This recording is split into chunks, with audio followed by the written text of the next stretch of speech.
is open.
All right, good morning, everybody. We're going to give everybody a couple minutes to get in here, and we'll get started in just a minute.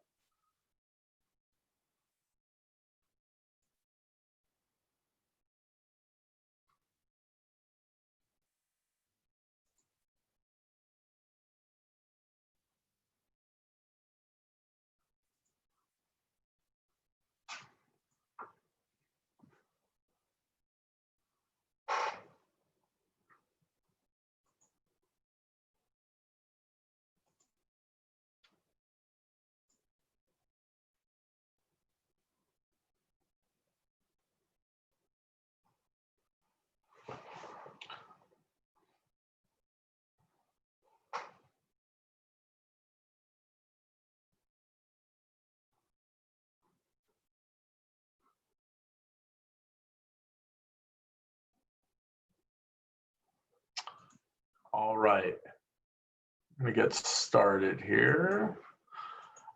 Good morning, everybody. My name is Michael Kartson. I'm the Senior Manager of Advanced Advertising for Spectrum Reach.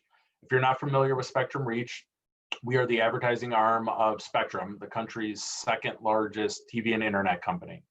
We have over 30 million customers across the country that depend on us for internet, video, and mobile services, including many small and medium-sized businesses. Our mission is to help local advertisers grow their business by getting their message out on television, streaming, online, really to anyone, anywhere, anytime. So thanks for choosing some time to spend with me today. Our goal is to really discuss how to reach those customers across all screens. So let's jump right in and talk about the convergence of video. I'm sure I'm not the last person to say that the world has changed a lot this past year, but the truth is that every business has had to make some tough decisions this year. We know that everyone, now more than ever, is taking a closer look at all of their advertising efforts to ensure that they are making an impact on the bottom line. Driving measurable results is more important than ever. The pace of change is so rapid lately that it can sometimes be challenging to keep up with. The evolution of connected devices has changed our entire definition of television. The streaming wars were already heating up prior to this year, but with the addition of new subscription-based on-demand services, as well as ad-supported video apps launching just this year, the space is growing exponentially. I don't know about you, but I still have a hard time keeping track and juggling all of the services, logins, finding out what shows are on which platforms, let alone keeping up with my brother, who's always changing his Netflix password.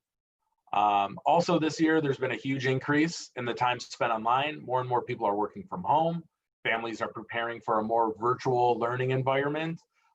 It might be a long winter in some households this year for sure. So next, I'd like to share some ideas on how you can plan, execute, and measure a video campaign more holistically and a more holistic approach to reaching them across all screens. I'm going to start by walking through 4 distinct and important inflection points in today's media world. Then I'm going to leave you with some actionable takeaways to help you adapt your media strategies to help increase impact and overall effectiveness.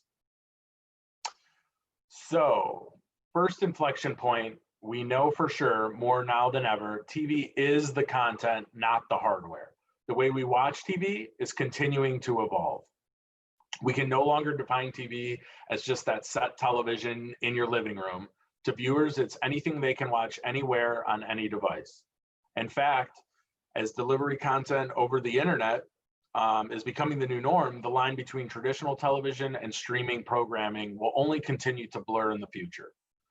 Especially for this year, viewers are definitely very hungry, seeking news and entertainment, and yes, live sports. We did not have live sports for a couple months there, and then bam, we got everything back at the same time. I'll take it if the Browns are going to continue winning and stay 8-3 or improve.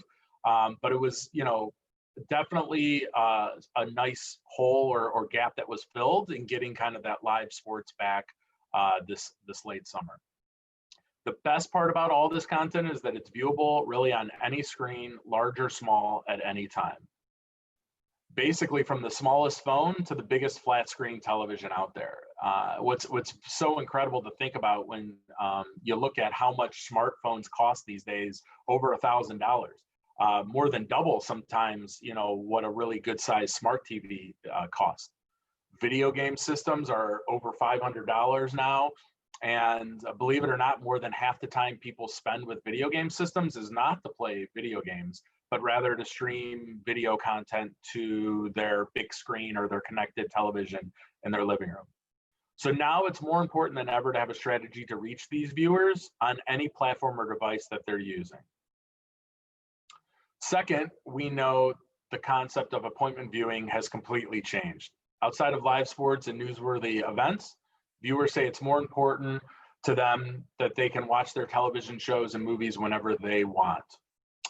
This example might date myself a little bit, but I can remember the days of having to watch and be home Thursday evening to watch Seinfeld or Friends or even The Office. Fast forwarding a couple years to Sunday nights was definitely appointment viewing and watching shows like The Walking Dead or The Sopranos or Game of Thrones on HBO. But with streaming television and on-demand options, people are watching their favorite shows really at all hours of the day or night. I think you see in this image here, a couple probably staying up late to watch television after the kids are in bed. Everybody has kind of that time that they choose to watch their shows when they have availability to do it. So it's kind of like prime time, anytime nowadays, and how people are consuming and watching shows. A lot more binging is happening. My first question when somebody recommends a new show to me is, how many seasons and episodes are there? Do I have enough time to go back and start and watching, an old show that I might have missed out when it originally was on? So all of that is important in how we, really target consumers nowadays. So with all this video to watch across all screens and so many devices, again, it's great for somebody like me who loves television, but all the audience fragmentation is really challenging for advertisers and marketers. So I want to walk you through a couple things you need to keep in mind as you develop your marketing plans to target them. So number 3, buying advertising just shouldn't be a guessing game anymore. Using aggregated and de-identified data-driven approach, you can reduce waste to make your dollars go further. One way to adapt is to move from a ratings-driven approach to an impression-based buying one. This way, television and really digital can be planned together, not separate. Advertisers really demand an immediate feedback about their ads' performance, and this is where digital is really transforming television. With the increase in online viewing across devices, traditional television advertising strategies really need to adapt.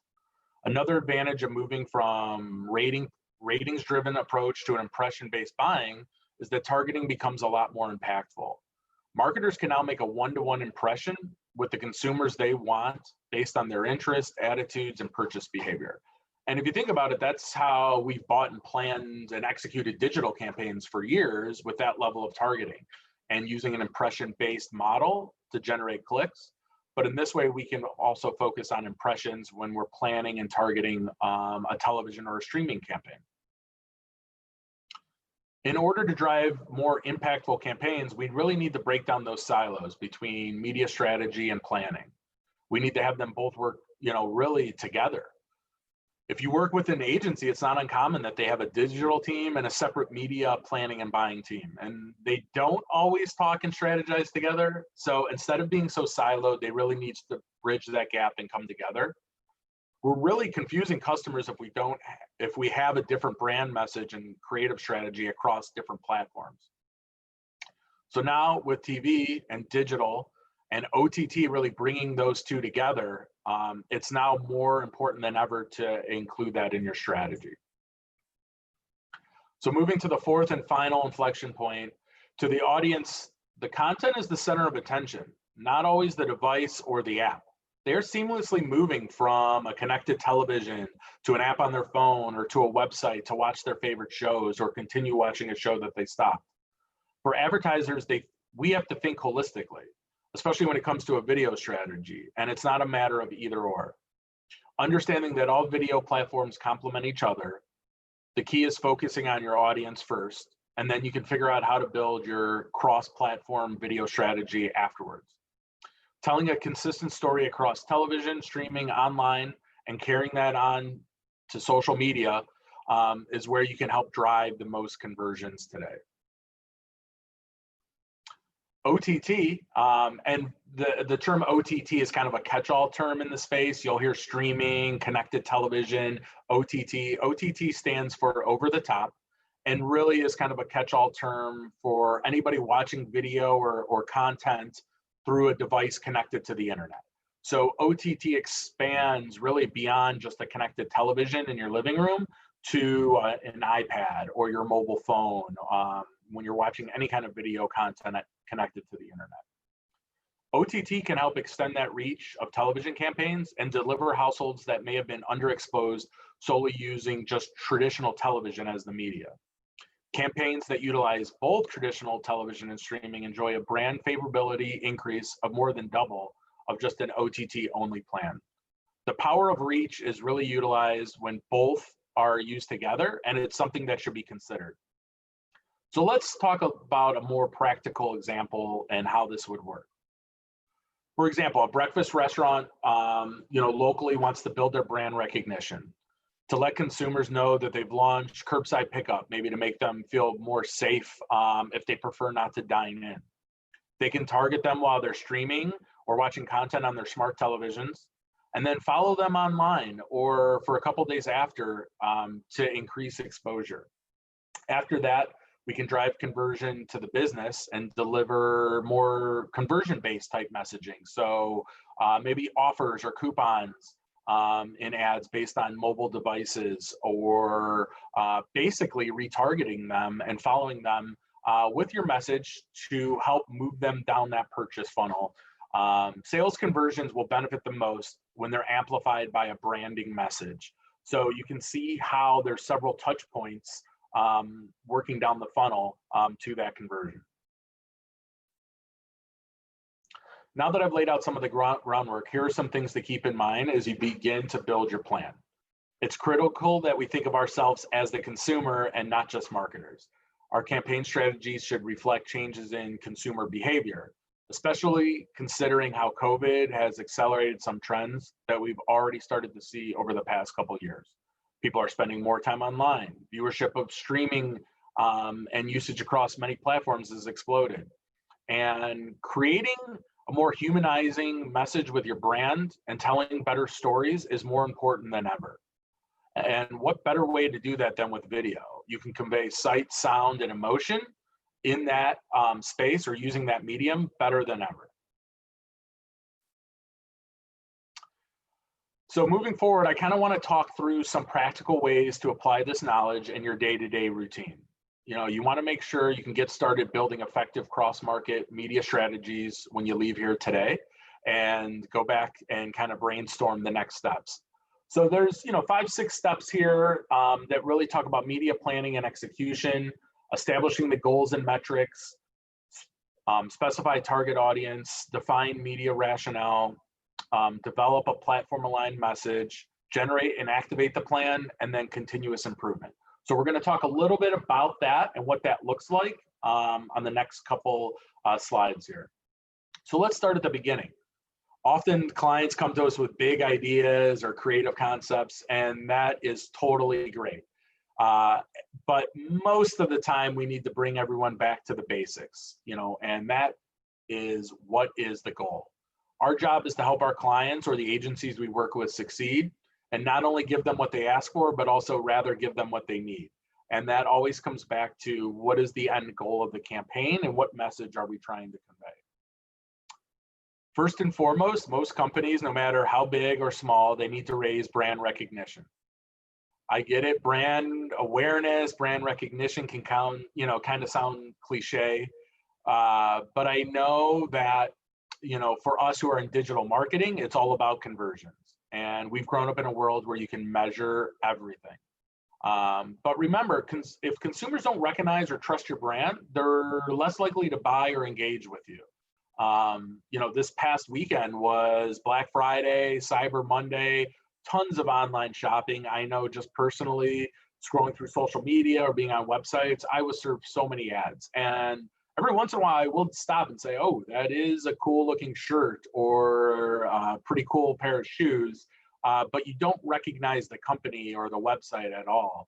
And before you put in your credit card information and purchase something, you want to be 100% sure of what's going to come in the mail and get delivered to you is what you're, expecting. So brand recognition, awareness is definitely still important, during this time, especially during a pandemic is, making sure you're top of mind, reminding people about your business, whether it's open or you have new hours, what safety precautions you're taking to make sure customers and employees are protected. Are they wearing masks, cleaning regularly? All of that stuff, it ties to your local community, and whatever rules or regulations have been kind of laid down at the state level are important to consider with messaging and updating your creative to reflect that. Retailers are looking to boost online sales as e-commerce is booming. Restaurants and beverage companies are, touting their curbside pickup or partnerships with food delivery services. Auto dealers are letting customers know that they can come in store versus maybe an option to do deliver a car to someone's home or test drive from home. All of those things are important, and being clear about the goals and how you want to measure them is really the first step. So now that you have some goals in mind, it's vital to define the target audience you want to reach. Understanding your target audience and their relationships with various media channels is key. Focusing on the audience first will support the development of creative messaging that will resonate with them, but also will determine how you select your media mix and the right partner to work with. So when you start thinking about your video strategy, advertisers can leverage aggregated and de-identified first-party viewership to make informed decisions about their campaign objectives. And all those words are important to us since we take our subscriber data very seriously. We look at how we can use that in a safe way for our subscribers, but also for marketers to be more informed about the decisions that they're making for campaigns. One benefit we provide our clients at Spectrum Reach is that we can provide lots of insights based on the household level data that we know, based on streaming sessions, television viewing habits across all devices in the household. So we know for sure who we're targeting, and it's not a guess. What networks and programmings are people watching? Are they watching at home on a connected television or mobile device? When are they watching during the day? Who watches the most television? Is it a homeowner? Do they have a family? Do they have a Toyota or a Lexus in the garage? These insights can help marketers identify the best way to reach their audience. Instead of taking a spray and pray, type of approach, where you're just hoping the message was seen by someone who actually wants to buy your product, we can help realistically inform that decision. But it's not just our data. Business owners or companies can leverage their own data to match aggregated first-party viewership data to make an even more informed decision about your targeting strategy. So who is already buying your products and services? What do they look like? Who is buying from the competition? How do we turn them into fans of your business? Where do they live? How much money do they have to spend on, this type of service? What do they do in their free time? What stage of life are they in? All of these things are information and targeting kind of demographics that you want to partnership and develop, along when you're considering targeting. So now that we've kind of talked about goals and metrics, and we use data strategy to identify the audience, it's time to really define the media mix and the rationale behind it. So as you begin to, develop a video plan, here are a few things to keep in mind. People are spending more than 5 hours a day with video on different platforms, and we've seen that accelerate even more during COVID this year. And it hasn't really tapered off. As it rose in late March, early April, it has kind of leveled off and stayed very high all the way through November. Adults 18 plus are spending more than 4 hours a day with traditional television, but that has started to slowly decline over the years. It's directly correlated to a shift in time spent streaming and using connected televisions and their mobile devices. So according to Nielsen, 75% of US homes have an internet-enabled connected television and device that they use to access their subscriptions for streaming services. One thing you want to keep in mind as you look for a younger versus older consumer, adults 18 to 34 spend almost half of their connected media on mobile devices today. Your video strategy for younger audiences should be very different if you're considering a mix of OTT, online video, and even social. So let's get down to business. We've talked a little bit about audience and the data, but before we talk about who you should be partnering with to buy streaming television, I just want to provide kind of like a baseline understanding about the space at a very high level. And there's essentially 4 main types of streaming providers. Number 1 is paid television. At the end of Q1, paid TV subscribers represented about 70% of TV households in the US. While cord cutting is definitely on the rise, all of these companies like Comcast and Spectrum and AT&T offer streaming options for their customers. So it's whether it's part of their set-top box, their cable box in their house, or their on-demand or proprietary apps, viewers can use these to stream their favorite live and on-demand shows. There's also a lot of data that shows us not only are pay-for-TV homes watching their paid television service, but they're also stacking other streaming apps to complement their TV viewing habits. In fact, 73% of US TV homes subscribe to at least one OTT service, showing that there's more cord stacking happening than cord cutting. The second is virtual pay television. These services usually incorporate traditional TV channels, air the same programming that's currently on those networks as traditional live television, but the only difference is they're delivered over an internet connection, so no cord is needed. Like traditional pay television, they are also fully ad supported and give advertisers an enormous opportunity to reach and engage with their audience wherever and whenever they choose to watch content. In 2020, eMarketer forecasts that up to 10 million US TV households will subscribe to internet-only virtual pay-for-TV services. With both pay TV and virtual subscriptions, that would make up almost 78% of all US TV homes and a major streaming advertiser opportunity for any local marketer. Third is SVOD, or subscription-based video on demand. When it comes to streaming on demand, there's really the big ones, Netflix, Amazon Prime, and Hulu. They've all been around for 10 years plus. All 3 continue to build on their vast libraries of original and licensed film and television content in order to retain and really grow new customers in the US and internationally. So I mentioned kind of the streaming wars earlier, but that's really heated up last year with launches of Apple TV Plus, Disney Plus, giving consumers even more choices when it comes to what they want to pay for and subscribe. And just this year with HBO Max and Peacock, there's a lot of different providers out there coming up with some really great content. But for now, when it comes to ad-supported options in this channel, Hulu really is the only one who prevails. That's mainly because they really have the largest subscription of VOD platforms, and it really makes this space limited for marketers who are looking for ad insertion here, just because it's pretty limited and a lot of these don't have commercials outside of Hulu. Finally, the last one is AVOD, advertising video on demand. For viewers who are looking for cost-effective ways to enjoy a large library of movies, TV shows, there are multiple streaming services that distinguish themselves with tons of free television video content. This is a great way for consumers to get free video. While it may not include some of the high-profile exclusive content you'll see on like Disney Plus or Netflix, there's a lot of great stuff to watch here. For advertisers, especially local businesses, it's a great way for them to connect with their audience, and that they may not always reach with pay for television or subscription based on demand, but definitely can reach them through OTT and connected television environment.